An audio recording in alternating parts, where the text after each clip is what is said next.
evening, ladies and gentlemen. Welcome one, welcome all to another jam-packed edition of Silver Screen. I'm your host, Robert Haynes, and with me, as always, is the lovely... Rafi. I thought I was the lovely one. He's stealing your thunder, Rafi. Oh, he's stealing your thunder. Vanity and sanity. Can I be lovely? I'm Aropiwa.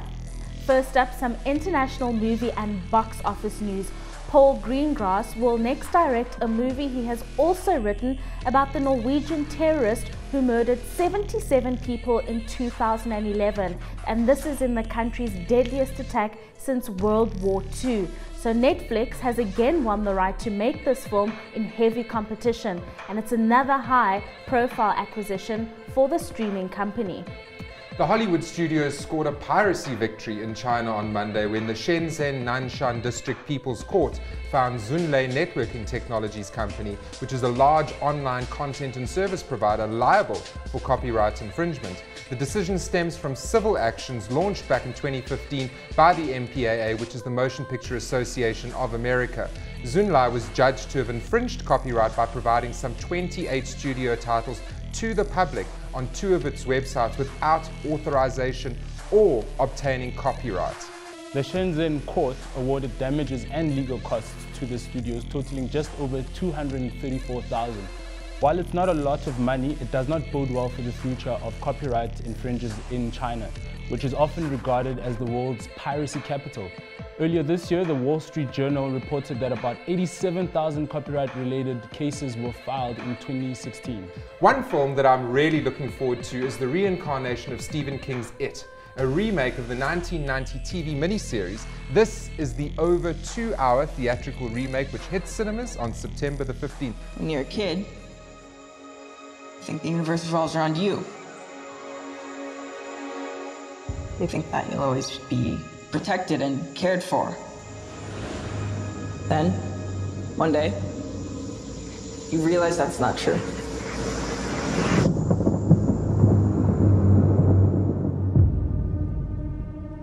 Because when you're alone as a kid, the monsters see you as weaker. You don't even know they're getting closer. Till it's too late.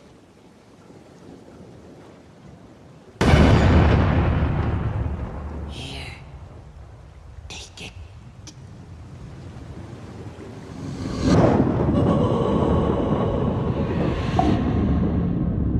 My grandfather thinks this town is cursed. That all the bad things that happen in this town are because of one thing. An evil thing.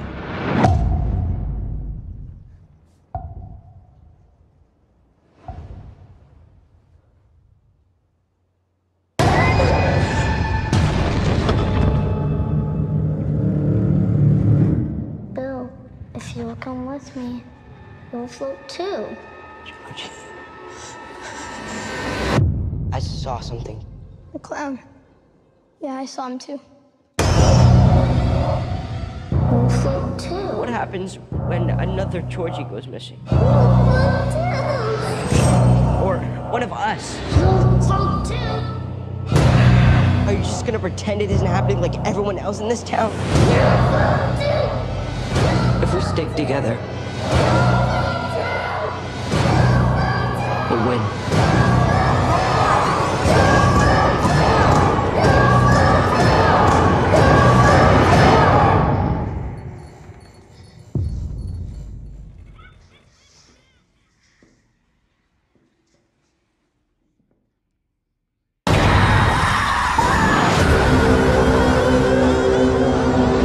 Rafi, I can see you getting excited about that already. Yeah.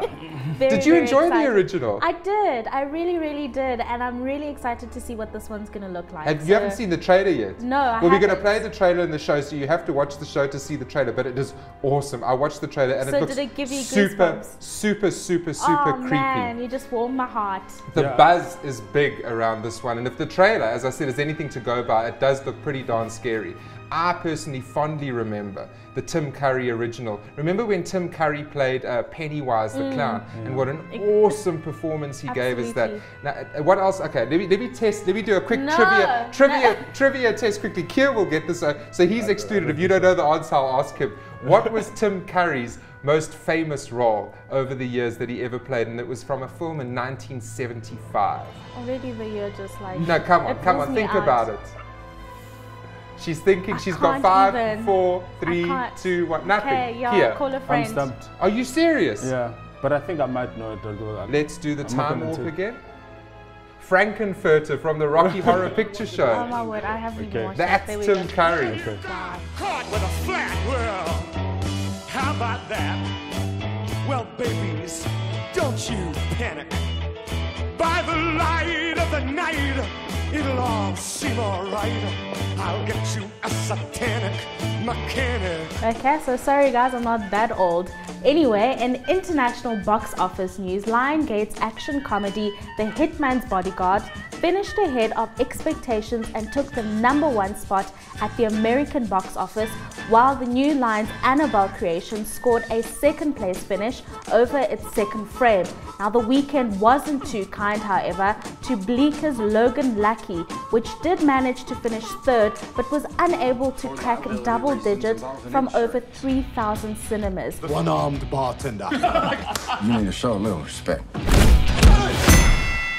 Charlotte Motor Speedway. I know how they move the money. The only guy who knows anything about blowing up real bank vaults is Joe Bang. I am incarcerated. Yeah, we got a plan to get you out. As for the weekend overall, the top 12 narrowly escaped becoming the worst weekend of 2017 by less than $1 million by combining for $81.5 million. As for right now, this means the month of August is currently pacing 34% behind August last year, while the summer season is pacing 12.8% behind the previous year. There's a lot of studio executives that are bean counting right now and are going to lose their jobs in the next couple of months. Counting those beans. Yeah. Oh. No, that's hectic when it's down that much. 34% from last year. That tells you something. What does that tell you? Hollywood are not making the kind of films that people want to see. Now, on that note, Martin Scorsese's upcoming gangster movie, The Irishman, has traveled a long and difficult road towards production, but it's finally come together. Where else? At Netflix. The film will star heavy hitters like Robert De Niro, Al Pacino, Joe Pesci, Harvey Keitel, Ray Romano, and Bobby Cannavale. And it features digital de-aging techniques that will allow those actors to play characters across multiple decades. Now that Did you not just get goosebumps with that cast? Well, exactly. I can feel them already. I mean, now that is a hell of a cast. That's pure power. And you know times are changing when a film of this high profile will be headed straight to Netflix. It's true, and if you think about it, back in the day, if you had a cast that consisted of the people we just mentioned, I'm not even going to go through the names again because, as you said, it just gives you goosebumps, that cast, that would have had a massive theatrical release. Now, this is a film that you're only going to be able to watch on Netflix. What does that say about how the times they are changing?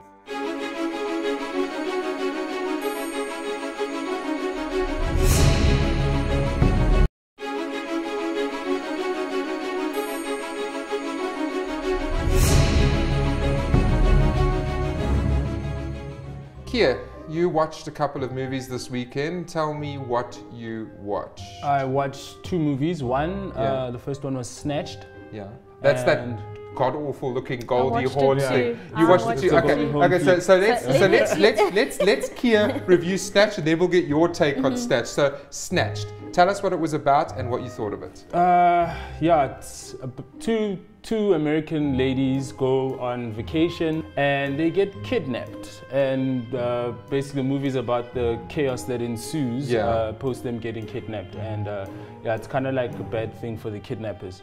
But it felt like the Hangover for girls.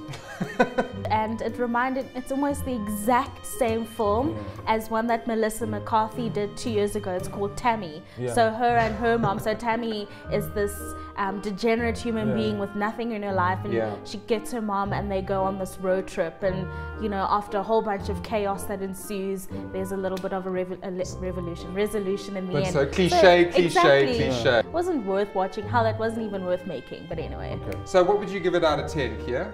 Give it a 4. A 4? Yeah, a feeble 4. You, Rafi? I'll give it a 4, only because I like the characters. And Goldie Hawn, how was she in it? I'm disappointed. I mean, the woman hasn't made a movie in 15 years and then she goes and makes rubbish like that. Well, why? I think Goldie Hawn gives it the 4. Maybe, yeah. That's probably, smart. yeah. Probably She's got a certain sort of star quality about her. And I think I like the one positive I take from it is the fact that Hollywood is feeling more comfortable in taking actors of age, and putting them in the roles. I liked seeing the fact that she's wrinkled and she's not, you know, she's a mom, heavily done. You can see she's not glossed to the extremes where, you know, all her wrinkles are gone and they haven't digitally de-aged her. Yes. So that was the one positive, What else did you have a look at this weekend, Kia? I watched Everything is Everything. No, Everything. Everything. So give us a plot summary of Everything. What's it about? So Everything is starring Amanda Stenberg. Amanda Stenberg. Yeah. And she is, well, the movie's based off Nicola Yoon, a Jamaican-American author. It's based off of that book with the same title, and it's a movie about a girl who has SCID, which is she's allergic to everything. She's like allergic to everything, can't get out the house, and basically the movie's around that. She finds love, and love is what's going to take her out of the house. And it sounds like an interesting concept. What's it like as a film? I thought it was amazing. Well, yeah, it was really good. Mixed emotions with the film, but I think it was really good. I felt like I was watching a very long stream of like some really great Instagram pictures. It was really well, That's a nice way to describe it. It's an interesting way of describing it. And what would you say? What would you give it out of 10? I'd give it an 8 out of 10 or 9. I really enjoyed the music. I found a stellar song by a band called the Alabama Shakes. Yeah. Called Sound and Color, and it had a really great music video. So I think I went fanboy because I went and I found the music video after watching the movie, and it's done by the Alabama Shakes. So the music video for Sound and Color is inspired by one of my favorite movies, 2001: Space Odyssey, and another favorite space movie, which is Interstellar with Matthew McConaughey. So I think I watched the video. It's super. It's now time to head down to the local South African turnstiles and see what's happening at our own box offices. Another 5 new releases this week. The first is the local film Finders Keepers. 2 pals go on the run from the Cape Town underworld, cliche, after finding a box filled with cash and a valuable wristwatch. They dig themselves even deeper by stealing a lucky fish to barter with the gangsters. Finders Keepers tanked completely, barely making it out of the starting gates as the film grossed a pathetic 34 grand or 13 screens for a really bad screen average of less than 3 grand. Expect this one to disappear very quickly to video on demand platforms and to be forgotten from all our memories.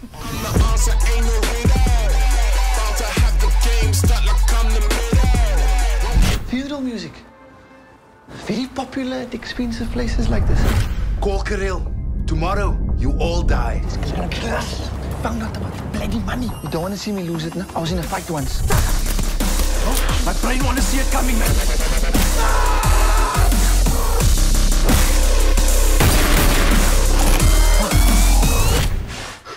Dude, that's all kinds of wrong. I'm resuscitating it, you sicko. Ooh, no children for you. See, I know how to handle women. I used to practice on my sisters a lot. Good morning, Sister Regina. What a beautiful sunrise. So what am I becoming? I could have killed you, man. So all I have to do is bring Lonnie and Brian here. You see? Always bigger, always better. Arms against the wall. Last time I checked, I still made the rules. Did the fish just wink at me? Detroit also flopped with an opening of just 135 grand, of 37 screens for a pathetic average of only 3,600. This should have performed better, but it wasn't advertised properly. Here in Detroit, a city of war. On the city's west side, a 150-block area is off limits to everybody. U.S. Army paratroopers, National Guardsmen, state and local police are continuing the fight against a handful of snipers. Hello. Oh, everything is fine. No trouble here. I'll sleep when they stop riding. Hey, fellas, I'm going to that grocery store across the street. I come bearing gifts. Thank you. You got any sugar? Nah, don't push your man. It's a war zone out there. They're destroying the city. Whoa, hey, y'all seen this? Hey, look, we're not too far from the Algiers. Let's just go there till all this blows over.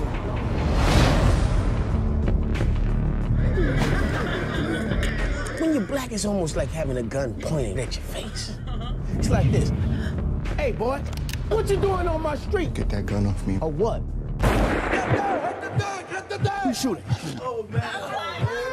It's just a start. It just starts races. Army taking fire. Shots fired. Near the Algiers Motel. Hey, y'all, there's a bunch of police outside right now.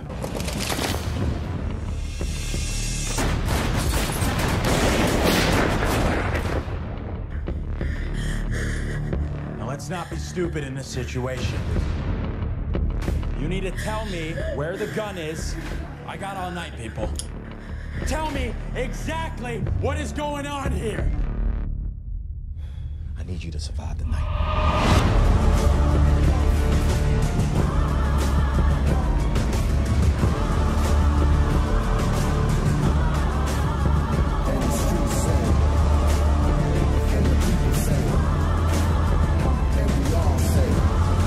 You think we're bluffing? We don't bluff.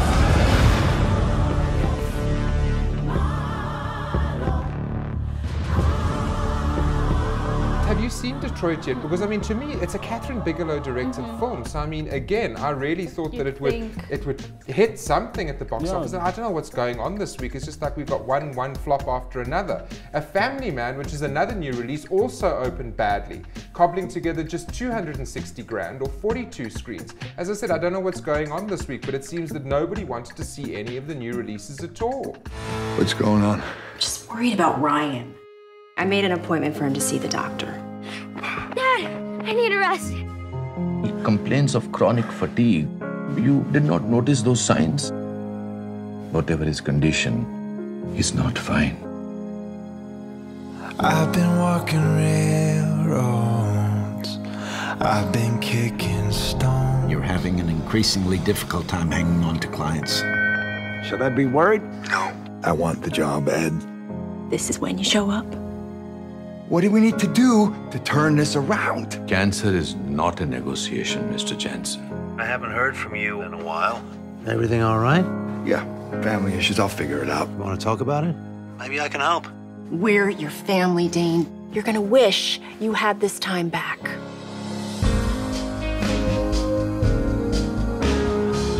My dad's coming. I asked him if we could go somewhere.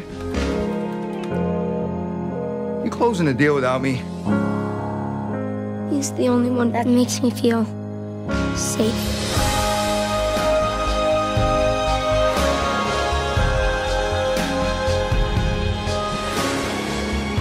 Every family has its issues, but you only have one family. You don't want the job, that it? Everything I need, I already have. Never fade away. But we finally have a hit with the opening of Annabelle 2. Surprise, surprise. The film scored with local audience, making 848,000 rand off just 26 screens for a very solid screen average of 32,000 rand. But you see, guys, I know I'm biased, but again, this is an example of a horror film or a genre film, as people like to call them, overperforming at the box office and not getting the kind of release it deserves. Why are the local distributors only giving this thing 26 screens? This is our new orphanage. It's as big as a castle. Feel free to use the house as you see fit. Mrs. Mullins and I stay down here. Your rooms are upstairs.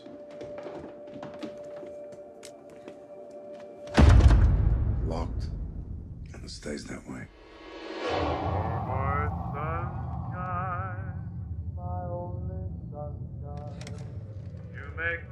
Hello?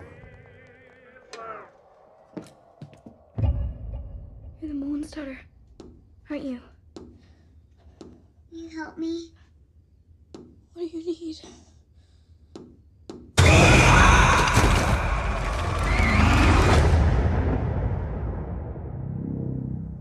Janice says she's seen your daughter. My daughter has been dead for a very long time. She was taken from us at an early age. We prayed to see our beloved girl again. The contact started small, but then it wanted permission to move into a doll so that it could be with us forever. We said yes.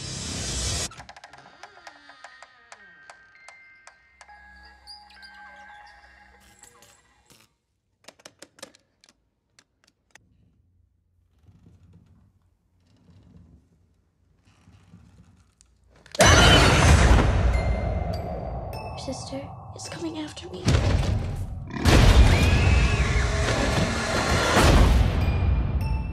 Who? The evil presence. It's because I'm the weakest. It's the doll. The devil. Annabelle.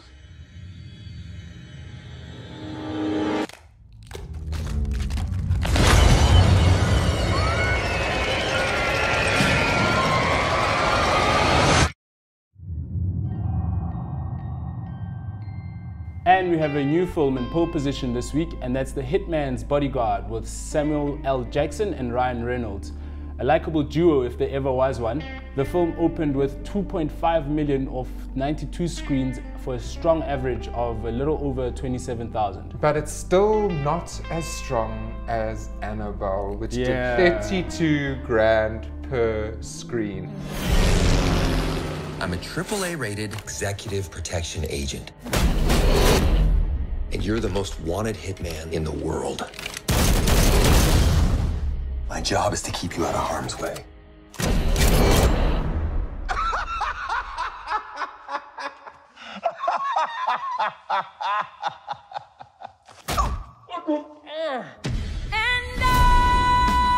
I'll be safer on my own.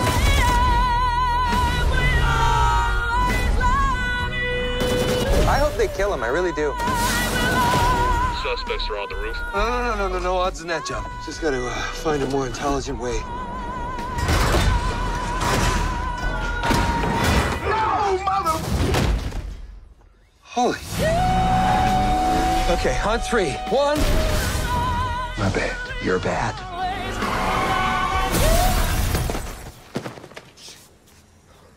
Really? What happened to the seatbelt rule? Nobody gets out alive. That's really beautiful, man. You ever just write stuff down, you know? Maybe, I don't know, throw down a haiku or two. And on that note, we have another bottle of Billionaire's Rose Champagne to give away this week. Nothing better than that. Hey guys, just gobble it down. I think Robert's gonna kill me for that. Anyway. You cannot gobble down Billionaire's Rose Champagne. You have to sip it slowly and carefully. Take your time. Anyway, you could be drinking this champagne in a scene prestige cinema with some gourmet popcorn, which is of course our idea of heaven. And the question this week is, which Stephen King remake is being released in the next few weeks? And you can send your answers to us via email to silverscreen@abn360.com, as well as any suggestions or comments that you might have for the show. Well, ladies and gentlemen, happy viewers, thanks so much for joining us yet again. We'll see you again next week from myself, Robert, and the lovely Rofiwa, of See, course. she's claimed back the lovely. Yeah, she can have the crown back, okay. And myself, Kia. It's ciao for now, and we'll see you at the movies.